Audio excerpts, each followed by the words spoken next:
Da una parte la delusione e l'incertezza per la chiusura annunciata del punto vendita Metro di Marghera, dall'altra un'intesa positiva per i lavoratori del Laguna Palace di Mestre che vedranno garantita la continuità occupazionale.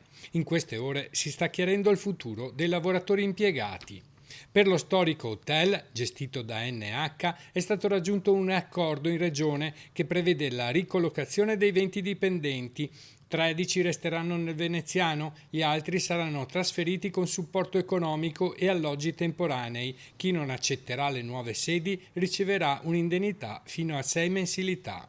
Situazione ben diversa per i 33 dipendenti della Metro di Marghera, dove l'azienda ha confermato la chiusura per il 15 ottobre nonostante gli ottimi risultati di fatturato. Il trasferimento verso altri punti vendita, come Treviso e Padova, resta un'ipotesi parziale. Il 29 settembre è previsto un nuovo incontro con i sindacati che restano in stato di agitazione dopo lo sciopero del 16. Due storie diverse, sostengono i sindacati, ma unite da un filo comune, la necessità di tutelare le persone prima dei bilanci.